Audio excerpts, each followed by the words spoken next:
بسم اللہ الحمد للہ والصلاة والسلام علی رسول اللہ اما بعد. قابل تکریم سامعین و ناظرین کرام، قرآن مجید کا 19واں پارہ سورہ فرقان کے بقیہ حصہ سورہ الشعراء مکمل اور سورہ نمل کے ابتدائی حصے پر مشتمل ہے، اور اس پارے کا پہلا پاؤ جو سورہ فرقان کا بقیہ حصہ ہے، اس میں جو اہم چیزیں بیان ہوئی ہیں ان میں قیامت کا تذکرہ اور بالخصوص ان لوگوں کا اظہار ندامت جو کتاب و سنت کے منہج سے منحرف ہو کر بھول کر اللہ کے عذاب سے دوچار ہوں گے.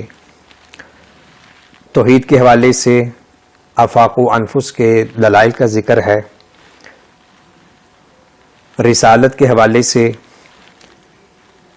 کہ اللہ رب العزت نے ہر نبی کو بالخصوص، ہر نبی کو بالعموم اور نبی اکرم صلی اللہ علیہ وسلم کو بالخصوص نذیر و بشیر بنا کر بھیجا ہے. عباد الرحمن کی چند صفات، جبکہ سورہ الشعراء اس میں 3 اہم باتیں قابل ذکر ہیں. آج کے درس میں 7 انبیاء کرام علیہم السلام کے واقعات، قرآن کریم کی حقانیت اور شعر شعراء کی مذمت.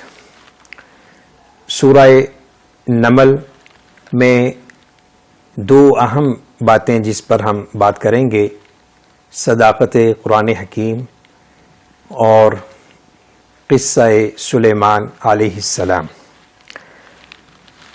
تو آئیے چند ان مقامات قرآنیہ کے تناظر میں ہم اپنے دلوں کو قرآن کریم کے روشن حقائق، معارف، مطالب، تعلیمات سے روشن کریں. اور حقیقی بات یہ ہے کہ جب بھی درس کے لیے مطالعہ کرتا ہوں اور پھر اس مطالعے کا حاصل آپ کی خدمت میں پیش کرتا ہوں تو بزبان شاعر کیفیت یوں ہوتی ہے، گفتار کے اسلوب پہ قابو نہیں رہتا جب روح کے اندر ہوں متلاطم خیالات. قرآن کریم ایک بحر ذخار ہے، اور جس قدر گہرائی اور گہرائی کے ساتھ، تدبر تفکر کے ساتھ اس دریائے علم و معرفت میں غوطہ زنی کی جائے، اسی قدر جواہر، موتی، لال سامنے آتے ہیں. بہرکیف عربی کے محاورے کے مطابق کہ ما لا یدرک کلہ لا یترک جلہ او بعضو، کہ اگر ساری بات کا احاطہ کرنا ناممکن ہو تو کچھ نہ کچھ آدمی کو لے لینا چاہیے، اس کا بیان کر دینا چاہیے. سورہ الفرقان کے اس بقیہ حصے میں 2-3 اہم چیزیں کہ منکرین حق قریش مکہ نے یہاں تک اپنی ڈھٹائی، ضد، انانیت کا اظہار کیا کہ انہوں نے نبی اکرم صلی اللہ علیہ وسلم کی نبوت و رسالت کی حقانیت کے لیے یہ دلیل طلب کی، ثبوت یہ فراہم کرنے کا مطالبہ کیا کہ فرشتوں کا نزول ہو یا اللہ ہمارے پاس آئے، بتائے کہ یہ محمد صلی اللہ علیہ وسلم نبی ہیں. تو اللہ رب العزت نے اس اعتراض کا جواب دیا، رد کیا کہ دیکھو فرشتوں کا نزول جب ہو تو پھر اس کے بعد کوئی عذر باقی نہیں رہتا، پھر تباہی و بربادی اس قوم کا مقدر ہو جاتی ہے. یہ ساری کائنات، ارض و سما، بحر و بر، شجر و حجر، حیوانات، نباتات، جمادات، ہر اس ذی شعور انسان کے لیے نشانی ہے جو تھوڑا سا بھی غور و فکر کرنے کی اہلیت صلاحیت رکھتا ہے۔ اور 2-3 آیات میں ان لوگوں کی مذمت اور ان لوگوں کا اظہار ندامت بیان کیا گیا جو کل قیامت کے دن ہوگا، کہ جنہوں نے اللہ رب العزت کی کتاب کو چھوڑ دیا ہوگا اور نبی اکرم صلی اللہ علیہ وسلم کے اوپر نازل کردہ شریعت بالخصوص آپ کی حدیث اور سنت سے اعراض کیا ہوگا۔ تو کتاب و سنت سے جس قدر تمسک ہو سکتا ہے ہر مسلمان کو کرنا چاہیے، یہ لازم اور ضروری ہے۔ قرآن و حدیث کی تعلیمات کوئی اختیاری آپشن نہیں ہے، اور اللہ کے رسول صلی اللہ علیہ وسلم کا جو سٹیٹس ہے وہ محض ایک مذہبی موروثی شخصیت نہیں ہے، بلکہ آپ وہ قائد رہبر مطاع ہیں کہ جن کی اطاعت لازمی ہے۔ وَمَا أَرْسَلْنَا مِن رَّسُولٍ إِلَّا لِيُطَاعَ بِإِذْنِ اللَّهِ اطیعوا اللہ وَاطیعوا الرسول جیسے آیات سے قرآن کریم میں بہت سی آیات اور مفہوم ملتے ہیں۔ صفات عباد الرحمن سورہ فرقان کا آخری رکوع 63 سے 77 تک وہ مقام ہے کہ جس میں اللہ رب العزت نے ان اپنے مقربین بندوں کی صفات کا تذکرہ کیا ہے جن کا ٹائٹل اور سٹیٹس عباد الرحمن ہے، یعنی رحمان کے بندے جو اللہ کے خاص مقربین ہیں، جن پر اللہ رب العزت کا فضل و کرم خاص طور پہ ہوتا ہے۔ تو ان کا انڈیکس سماعت فرما لیں۔ زمین پر آہستگی سے چلتے ہیں، جب ان سے غموار قسم کے لوگ، غیر مہذب لوگ ان سے مخاطب ہوتے ہیں، یہ نہیں کہا کہ وہ مخاطب ہوتے ہیں، بلکہ ان کا واسطہ اگر ایسے لوگوں سے پڑتا ہے جو تہذیب و تمدن کے اصولوں سے نابلد ہوتے ہیں، تو یہ لوگ ان کو سلام کہہ کر گزر جاتے ہیں اپنا دامن شرافت بچاتے ہوئے، اور وہ اپنے رب کے لیے رات سجدہ اور قیام کرتے ہیں، عذاب جہنم سے پناہ مانگتے ہیں، اور خرچ کرتے ہوئے راہ اعتدال کو اختیار کرتے ہیں، نہ فضول خرچی اور نہ ہی کنجوسی۔ تو راہ اعتدال ہمارے دین کا حسن ہے، ہمارے شریعت کے محاسن میں سے ایک اہم خوبی ہے، اور وہ اللہ کے ساتھ کسی اور کو نہیں پکارتے، یعنی شرک نہیں کرتے، کسی ناحق جان کو قتل نہیں، کسی کو ناحق قتل نہیں کرتے، زنا، فحاشی، بدکاری کا کام نہیں کرتے، اور جو ایسا اگر کبھی کسی سے کوئی ایسی غلط حرکت سرزد ہو جائے تو پھر توبہ تائب ہو جاتے ہیں، اور جھوٹی بات کی گواہی نہیں دیتے یا جھوٹی بری بےہودہ مجلسوں میں شامل نہیں ہوتے۔ جب کسی لا یعنی ابس کام بات سے رویے سے ان کا واسطہ پڑتا ہے تو مرو کرامہ شریفانہ انداز سے اپنا دامن بچا لیتے ہیں۔ اور جب یہ اہم چیز ہے، جب ان کے سامنے ان کے رب کی آیات پڑھی جاتی ہیں تو پھر گونگے بہرے گرتے نہیں ہیں، اندھے ہو کر نہیں گرتے بلکہ نصیحت حاصل کرتے ہیں۔ ہم کتنے سالوں سے، کتنے عرصے سے اللہ کا قرآن سنتے ہیں، سناتے ہیں، پڑھتے پڑھاتے ہیں، لیکن دلوں پر اس کی کوئی تاثیر نہیں ہے، جبکہ عباد الرحمن ان کے دلوں میں قرآن کریم کے نور کی کرنیں پھوٹتی ہیں اور اس کا اثر لیتے ہیں، اور وہ دعا کرتے ہیں۔ یہ دعا ہر مسلمان کو یاد ہونی چاہیے، خواہ وہ بچہ ہے، بچی ہے، جوان ہے، بوڑھا ہے، شادی شدہ ہے، غیر شادی شدہ ہے، بڑی جامع دعا ہے۔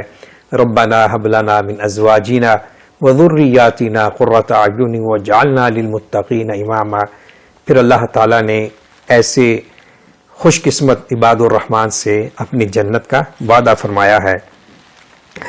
سورہ الشعراء یہ سورہ مکیہ ہے، 227 آیات ہیں، 11 رکوع ہیں، اور چونکہ اس میں ایک لفظ الشعراء ہے، شاعر کی جمع، اس مناسبت سے اس کا علامتی نام سورہ شعراء پڑ گیا۔ تو اس کی آیت نمبر 2 میں ایک بڑی اہم بات اللہ رب العزت نے بیان کی ہے، اور اس کا تعلق ہر زمانے کے اہل علم بالخصوص مبلغین اسلام اور دعات دین کے لیے بڑی اہم ہے. لعلک باخع نفسک الا یکونوا مؤمنین. اے نبی صلی اللہ علیہ وسلم، قریب ہے کہ آپ اس غم میں، اس دکھ میں اپنے آپ کو ہلاک کر دیں گے کہ یہ لوگ ایمان نہیں لا رہے. تو یہ ایک جملہ، اس میں نبی اکرم صلی اللہ علیہ وسلم کی حرص، تڑپ، جستجو، آپ کا اخلاص بیان کیا گیا ہے. اور اس سے یہ بھی ہمیں پتہ چلتا ہے کہ آپ کے دل میں انسانیت کی اصلاح اور ہدایت کی بڑی تڑپ تھی، اور یہیں سے انسان دوستی کا درس ملتا ہے. انسان دوستی کا سب سے بڑا عملی مظہر یہ ہے کہ انسان کو اس کے خالق مالک کے قریب کر دیا جائے.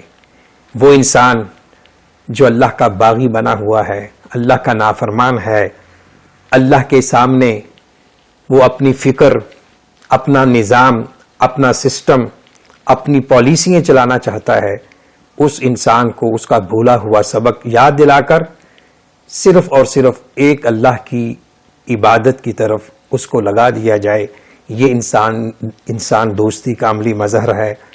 اور بعض لوگ جو مرعوب ہو کر اور یا کم فہمی کی وجہ سے اپنے آپ کو مسلمان کہلانے میں ہچکچاہٹ، ندامت محسوس کرتے ہیں، وہ کہتے ہیں ہمارا مذہب انسان دوستی ہے، انسانیت ہے. یہ انسانیت کوئی مذہب نہیں ہے.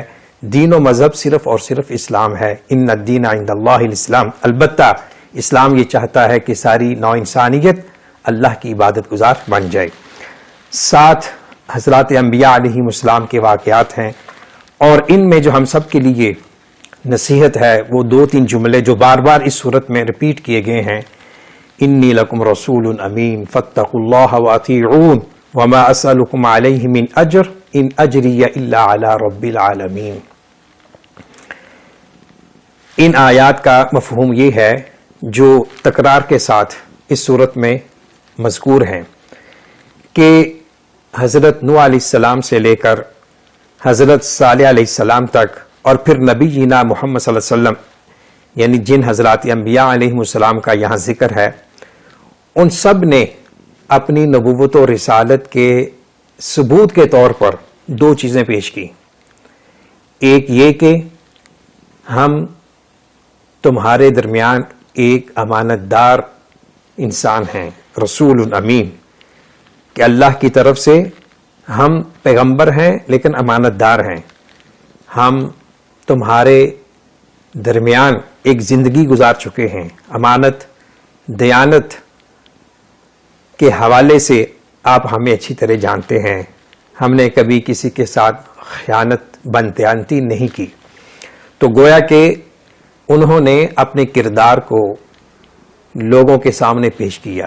اس سے معلوم ہوتا ہے کہ داعی دین کہنے سے پہلے اپنے عمل کو ثابت کرے کہ واقعتاً میں جس کی طرف بلا رہا ہوں، میں اس کے ساتھ اس میسج اور اس پیغام کے ساتھ میں سنسیئر ہوں، اور میرا عمل، میرا کردار اس کے مطابق ہے.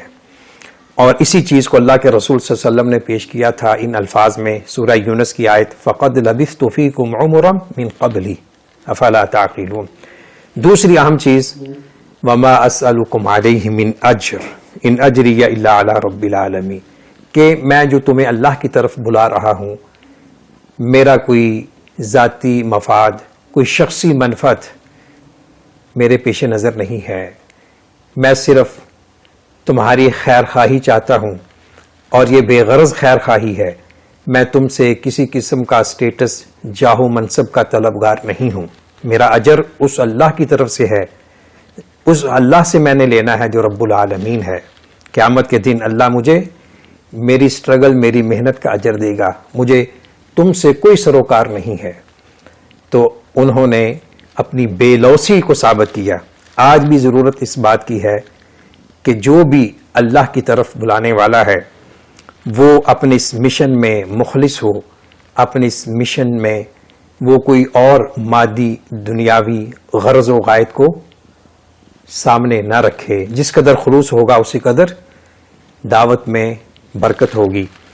اور یہاں میں ایک بہت ہی عبرت آمیز اور چشم کشاں ایک قول کسی اسکالر کا ذکر کرنا چاہوں گا اسی تفسیر کی روشنی میں. وہ لکھتے ہیں کہ یہ غالباً عموماً ایک صورتحال بیان کر رہے ہیں. خانقاہوں اور راہبوں کی کٹیاؤں کے تقدس کے پیچھے بدترین حفظ زر چھپی ہوتی ہے. تو ضرورت اس بات کی ہے کہ ہر داعی اللہ اپنے مشن میں مخلص ہو، اور وہ اپنی دعوت میں جس قدر مخلص ہوگا اسی قدر اس کی آواز میں اور اس کے انداز میں اور اس کی دعوت میں برکت ہوگی. لوگ اس کی بات کو تسلیم کریں گے. اس کے بعد سورہ شعراء کا آخری جو مقام ہے، بلکہ سیکنڈ لاسٹ، وہ ہے حقانیت قرآن. وَإِنَّهُ لَتَنزِيلُ رَبِّ الْعَالَمِينَ نَزَلَ بِهِ الرُّوحُ الْأَمِينُ عَلَى قَلْبِكَ لِتَكُونَ مِنَ الْمُنذِرِينَ. یہ 9-10 آیات، آیت نمبر 192 سے 199 تک. میں تمام حضرات سے گزارش کروں گا، بالخصوص جو اس کورس کے شرکاء ہیں، کہ وہ اس کا مطالعہ کریں. قرآن کریم کی حقانیت، صداقت اور اس کا پس منظر، پیش منظر کو بڑی جامعیت کے ساتھ بیان کیا گیا ہے. اور اس میں بہت سے اعتراضات، بالخصوص جو آج کل کے بعض مستشرقین بھی شکوک و شبہات پیدا کرتے ہیں، اس کا بھی ازالہ ہے. آپ کے زمانے میں بھی لوگوں نے یہ اعتراض کیا تھا کہ ٹھیک ہے آپ صادق و امین ہیں، لیکن ہم اور جو آپ پیش کر رہے ہیں وہ بھی برحق ہے، لیکن یہ ماننے کے لیے تیار نہیں کہ یہ اللہ رب العالمین کا ہے. آج کل کے بھی کچھ جدید طبقے سے تعلق رکھنے والے بعض لوگ یہ تصور کرتے ہیں کہ اللہ کے رسول صلی اللہ علیہ وسلم بحیثیت محسن انسانیت، بحیثیت مصلح انسانیت بڑے عظیم سٹیٹس پر فائز ہیں، اور ان کا لایا ہوا دین شریعت بھی بہت اچھا ہے، لیکن ہم یہ ماننے کے لیے تیار نہیں کہ یہ من جانب اللہ ہے. اللہ رب العزت نے اس اعتراض کو یہاں دور کیا ہے. اور آخری مقام جو ہے اس سورہ کریمہ کا، وَالشُّعَرَاءُ يَتَّبِعُهُمُ الْغَاوُونَ، اس کا خلاصہ کلام یہ ہے کہ اللہ رب العزت نے نبی اکرم صلی اللہ علیہ وسلم سے شعر اور شاعر ہونے کی تردید نفی کی ہے دوسری آیات میں، اور اس سیاق و سباق سے ہمیں یہ پتہ چل رہا ہے. اور فرمایا کہ شعراء کی در حقیقت وہ لوگ پیروی کرتے ہیں جو خود بہکے ہوتے ہیں اور جو زیادہ حق سے منحرف ہوتے ہیں، سنجیدہ لوگ نہیں ہوتے. الم تر انہ، یہ ان کی یہ خصوصیت ہے. دوسری یہ ہے کہ وہ ہر وادی میں سر مارتے پھرتے ہیں، سرگرداں رہتے ہیں، زمین و آسمان کے خلابے ملا دیتے ہیں، اور وہ کہتے ہیں جو وہ کرتے نہیں ہیں. یہ 3 خصوصیات ہر اس شاعر میں پائی جاتی ہیں جو ایمان کی دولت سے محروم ہوتا ہے. اور دیکھا یہی گیا ہے کہ ادب و شعر میں اکثر لوگ دینی تعلیمات اور دینی معارف سے دور ہوتے ہیں. تو یہاں کچھ لوگوں کا، شعراء کا استثناء کیا گیا ہے کہ وہ لوگ اس کیٹیگری میں نہیں آتے. اور یہ بات بھی یاد رہے کہ جو شعر اللہ رب العزت کی نصرت کے لیے ہو، دین کی دفاع کے لیے ہو، نبی اکرم صلی اللہ علیہ وسلم کی حرمت کے دفاع کے لیے ہو، وہ مطلوب ہے، ہونا چاہیے.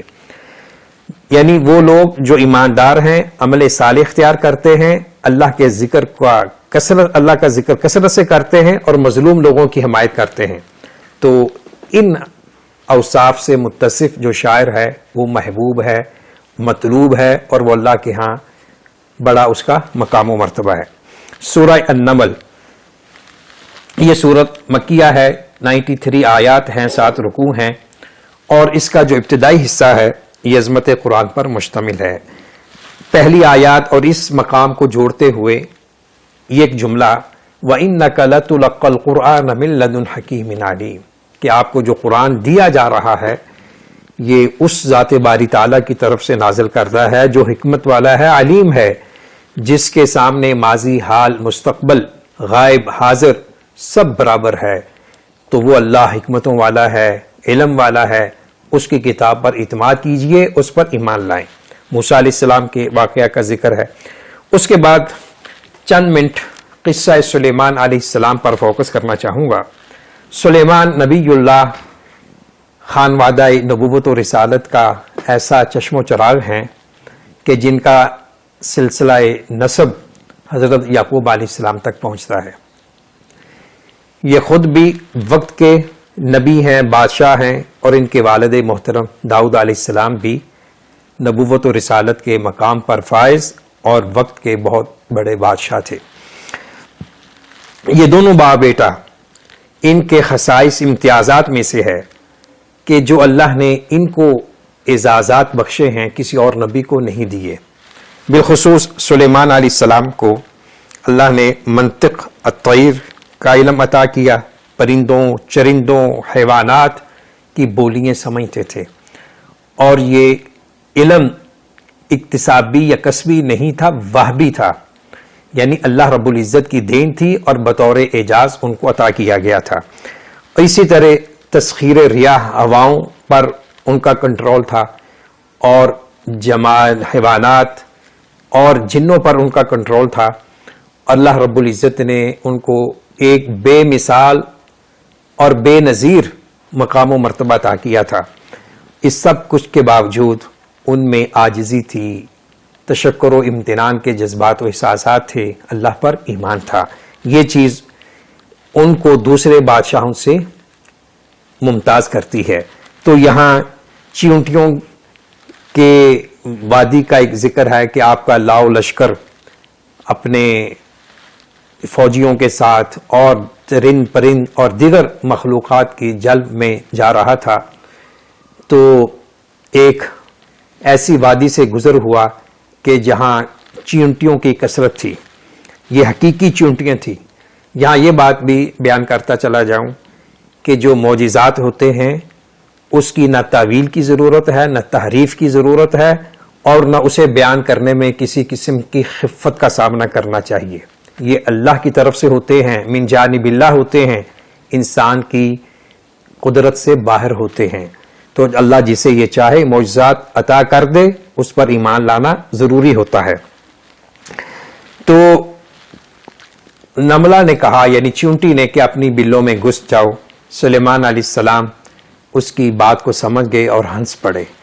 تو اس کا تذکرہ ہے، اور پھر اس موقع پر جو انہوں نے دعا کی، یہ دعا ہر مسلمان کو کرنی چاہیے، بالخصوص اس کو جو 40 سال سے تجاوز کر گیا ہے، یعنی ریورس گیئر لگ چکا ہے۔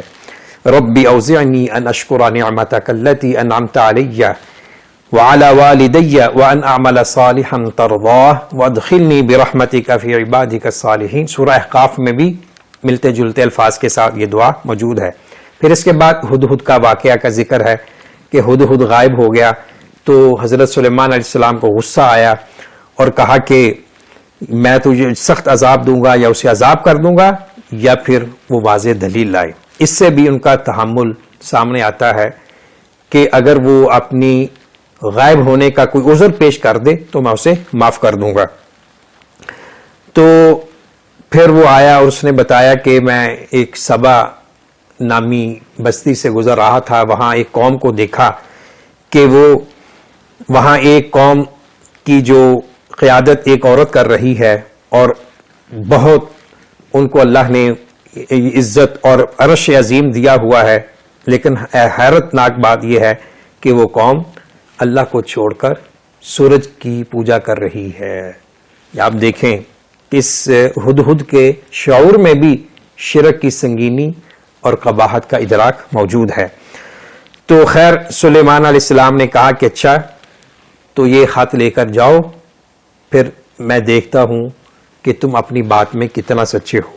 ہدہد غیر معمولی انداز میں وہ خط لے کر گئے اور ملکہ بلقیس جو کہ سبا کی بادشاہ تھی اس کو پیش کر دیا، اور خط کا مضمون کیا تھا؟ انہ من سلیمان و انہ بسم اللہ الرحمن الرحیم اللہ تعالوا علی واتونی مسلمین۔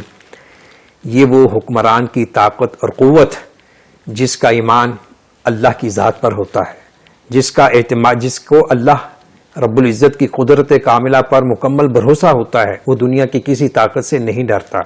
اس نے ملکہ سبا اور اس کی قوم کو مسلمان ہونے کی دعوت پیش کر دی۔ ملکہ بلقیس بڑی دانا خاتون تھی، اس نے اپنے ارکان دولت سے مشورہ کیا۔ انہوں نے آگے سے کہا کہ دیکھیں اگر قوت طاقت کی بات ہے تو وہ ہم جدید اسلحے سے لیس ہیں، آپ کا حکم ہو تو ہم لڑائی کے لیے بھی تیار ہیں، معاملہ آپ ہی کے سپرد ہے۔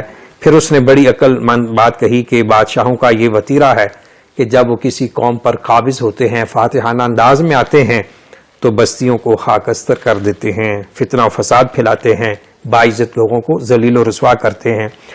اس نے چند تحائف دے کر بھیجا بطور آزمائش کہ میں دیکھوں کہ وہ واقعتاً اللہ والا بادشاہ ہے یا اس کے دل میں حوث اقتدار ہے۔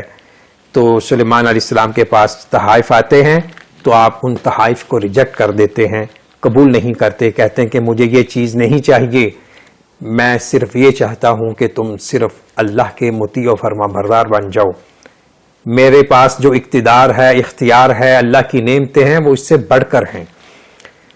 چنانچہ وہ واپس آتا ہے، ملکہ سمجھ آتی ہے کہ یہ کوئی دنیا دار بادشاہ نہیں ہے، واقعتاً اس کے دل میں اللہ کی محبت ہے، یہ اللہ والا بادشاہ ہے۔ تو ادھر سے وہ سلیمان علیہ السلام کی ملاقات کے لیے نکل پڑتی ہے۔ تو حضرت سلیمان علیہ السلام کے حکم پر اس کے عرش کو یہاں حاضر کر دیا جاتا ہے۔ تو وہ جب دربار پہ پہنچتی ہے پوچھتے ہیں کہ یہ وہی عرش ہے، وہ کہتی ہیں قالت کأنہ ہو، آپ اس کو تھوڑا سا چینج کروا دیتے ہیں۔ تو اس موقع پر یعنی وہ ملکہ سبا مطیع و فرما بردار ہو کر آ جاتی ہے اور اقتدار اختیار سلطنت سب کچھ ہے۔ تو اس کے باوجود سلیمان علیہ السلام کیا فرماتے ہیں، ھذا من فضل ربی لیبلونی اشکر ام اکفر ومن شکر فانما یشکر لنفسہ ومن کفر فان ربی غنی کریم۔ یہ میرے اللہ کا فضل ہے، اللہ رب العزت نے مجھے اتنا اعزاز طاقت دولت عطا کی، اور اللہ رب العزت کا شکر ادا کرتے ہیں اور کہتے ہیں کہ یہ احساس کی بات ہے، ادراک کہ یہ جو مجھے سب کچھ ملا ہوا ہے یہ امتحان ہے، آزمائش ہے، کیا میں اللہ کا شکر ادا کرتا ہوں کہ اس کی ناشکری کرتا ہوں۔ تو خیر وہ ملکہ سبا محل میں داخل ہوتی ہے اور سلیمان علیہ السلام کے ساتھ ایمان اسلام کا اعلان کرتی ہے۔ وَأَسْلَمْتُ مَعَ سُلَيْمَانَ لِلَّهِ قَالَتْ رَبِّ إِنِّي ظَلَمْتُ نَفْسِي وَأَسْلَمْتُ مَعَ سُلَيْمَانَ لِلَّهِ رَبِّ الْعَالَمِينَ۔